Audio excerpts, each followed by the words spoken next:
बिस्मिल्लाहिर्रहमानिर्रहीम अस्सलाम वालेकुम रहमतुल्लाह। भारत और नरेंद्र मोदी जो कि आज से 2 से 3 दिन पहले पूरी दुनिया के अंदर ये शोर मचा रहे थे, पूरी दुनिया के अंदर ये वावेला कर रहे थे, पूरी दुनिया के अंदर इनकी जानिब से रोना पिटना डाला जा रहा था कि हम पाकिस्तान के ऊपर हमला कर देंगे, पाकिस्तान के ऊपर चढ़ाई कर देंगे, पाकिस्तान को हम छोड़ेंगे नहीं, पाकिस्तान से हम बदला लेंगे। इस तरह की बड़ी बातें की जा रही थी, बड़ी बढ़के मारी जा रही थी, दावे किए जा रहे थे और पता नहीं क्या क्या किया जा रहा था। और ऐसा लग रहा था जैसे ही आप उनके न्यूज़ चैनल खोलें, आप उनका न्यूज़ चैनल ओपन करें, उनका न्यूज़ चैनल चलाएं, तो आपको लगता था कि ठीक आधे घंटे बाद जैसे पाकिस्तान और इंडिया के दरमियान जंग शुरू हो जानी है। यानी वो मुकम्मल जंग की तैयारी करके बैठे हुए थे और इंडियन मीडिया तो हर तरीके से भड़का रहा था अपनी अवाम को भी, अपनी गवर्नमेंट को भी, कि किसी तरह से हमला कर दिया जाए पाकिस्तान के ऊपर। लेकिन जो ग्राउंड रियलिटी होती है वो वहाँ के फोर्सेस ने नरेंद्र मोदी को बता दिया था कि ग्राउंड रियलिटी ये है कि हम पाकिस्तान के साथ मुकाबला नहीं कर सकते, ना उनकी नेवी के साथ, ना उनके एयरफोर्स के साथ, ना उनकी आर्मी के साथ। ये बहुत बड़ी हकीकत है, बहुत बड़ी। जब इसने ये ब्रीफिंग दी थी, नरेंद्र मोदी ने जब तमाम की तमाम फोर्सेस के चीफ को बुलाया था, जिसके अंदर navy chief, army chief, air chief, तमाम फोर्सेस को बुला के उसने जब ब्रीफिंग दी थी कि मुझे बताओ कि पाकिस्तान के ऊपर अगर हमला करना है तो किस वक्त हो सकता है, कहाँ हो सकता है, कैसे हो सकता है। तो इसके ऊपर मोदी ने तमाम लोगों से ब्रीफिंग ली थी और तमाम लोगों ने मोदी को बता दिया था कि पाकिस्तान के ऊपर हमला करना इतना आसान नहीं है। अगर आप हमला करेंगे तो पाकिस्तान की जो फोर्सेस हैं वो ताकत में भी हमसे ज़्यादा है और हौसले में हमसे ज़्यादा है।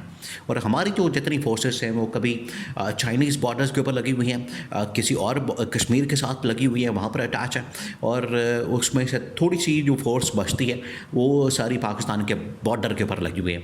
तो पाकिस्तान के बॉर्डर के ऊपर तो सारी ये जितनी फ़ौज है वो पाकिस्तान की फ़ौज लगी हुई है।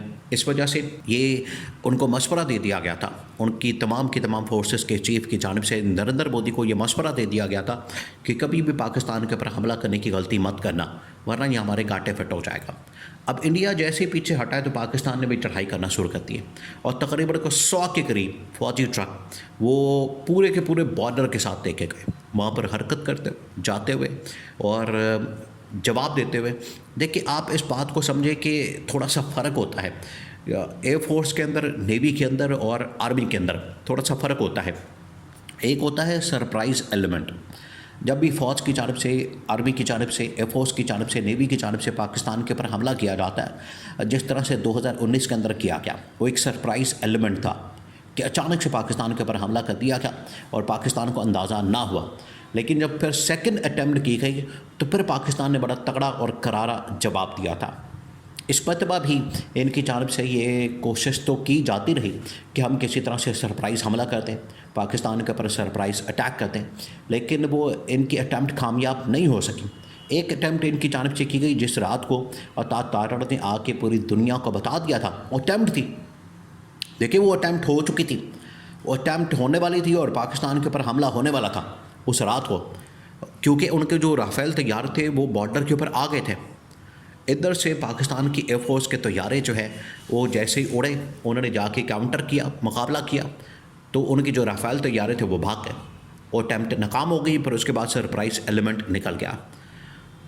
तो ये जो तीनों फोर्सेस होती हैं, इनके अंदर जो सरप्राइज़ एलिमेंट है वो एयरफोर्स की जानब से, नेवी की जानब से तो दिया जा सकता है, लेकिन इंडिया को इस चीज़ का अंदाज़ा हो चुका है कि अगर हम सरप्राइज़ अटैक भी करेंगे तो जवाब फिर भी भरपूर आएगा। तीसरा जो पीछे एक फ़ोर्स बचती है वो बचती है आर्मी, ग्राउंड फोर्स। इंडिया ने तो बहुत सारे फौजियों को वहाँ पर तैनात करना शुरू कर दिया, लेकिन पाकिस्तान को भी काफ़ी टाइम मिल गया इस अरसे के दौरान। तकरीबन कोई पिछले 10-12 दिन से तो ये मामला चल रहा है।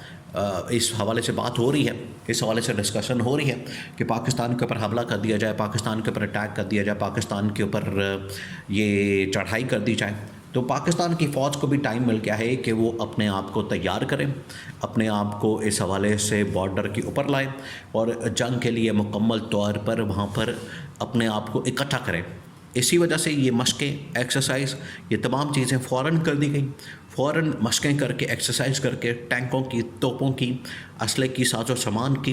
देखिए, जावेद चौधरी ने ऐसे ही तो नहीं अपने वीलॉग के अंदर कहा कि आपने अपने हथियारों को तेल लगा लेना। तो फ़ौज ने भी अपने हथियारों को तेल लगा दिया और पाकिस्तान के अंदर तमाम लोगों ने अपने हथियारों को तेल लगा लेना, जिसके पास जो कुछ भी है। तो ये जावेद चौधरी का मशवरा तो वैसे बड़ा काम का कि हर बंदा अपने अपने हथियार को तेल लगा ले और तेल लगा के तो बैठ जाए। तो पाकिस्तान की फ़ौज जो है मुकम्मल तौर पर तैयार बैठ गई है। उन्होंने भी अपना असला साजो सामान और सारे हथियार वगैरह सारा कुछ तैयार करके तो उन्होंने बॉर्डर पर पहुंचाना शुरू कर दिया।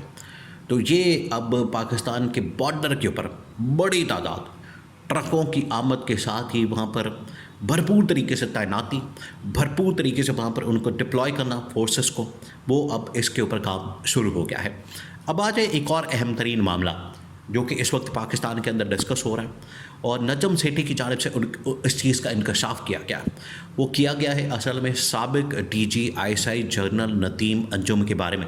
और उसके बाद अब ये जो नेशनल सिक्योरिटी एडवाइज़र मौजूदा जो DGI है जनरल आसिम मलिक, उनको लगा दिया गया। ये इंकशाफ बहुत बड़ा इंकशाफ है।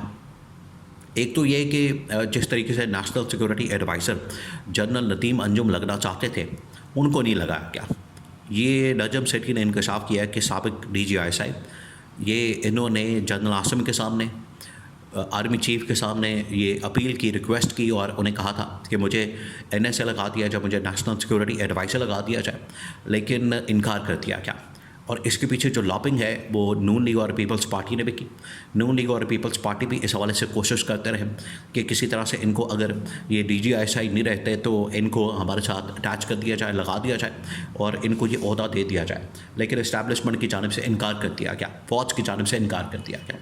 अब फ़ौज ने देखिए, जब भी ये नेशनल सिक्योरिटी एडवाइज़र का जो ओहदा होता है बड़ा अहम होता है, बहुत अहम होता है। और ख़ास तौर पर इस तरह की सिचुएशन में जब भी क्राइसिस होता है, क्लैश होता है, जब भी दो ममालिक आमने सामने आते हैं, उस सिचुएशन में नेशनल सिक्योरिटी एडवाइज़र असल में एंगेज करता है और बातचीत करता है, कम्युनिकेशन करता है, बैकडोर चैनल ओपन होता है। तो अब बैकडोर चैनल ओपन करने के लिए अमेरिका ने दबाव डाला पाकिस्तान के ऊपर भी, इंडिया के ऊपर भी, और कहा है कि बैकडोर चैनल आप ओपन करें। अब बैकडोर चैनल जब ओपन होगा तो नेशनल सिक्योरिटी एडवाइज़र वो फिर हरकत में आएगा, वो फिर काम करेगा। और पाकिस्तान की जानिब से DGI को नेशनल सिक्योरिटी एडवाइज़र लगाना इस बात का सबूत है कि पाकिस्तान की जानिब से बैकडोर चैनल के ऊपर जो बात करेगा वो DGI करेगा और उधर से इंडिया की जानिब से जिसको भी नामजद किया जाए वो बात करेगा। तो बैकडोर चैनल ओपन होने जा रहा है। इसकी सबसे बड़ी दलील और डेवलपमेंट जो हुई है कि पाकिस्तान के DGI को नेशनल सिक्योरिटी एडवाइज़र लगा दिया गया है। मामला अब तकरीबन ठंडे पड़ चुके हैं और ये अब बैकडोर चैनल ओपन होने जा रहा है।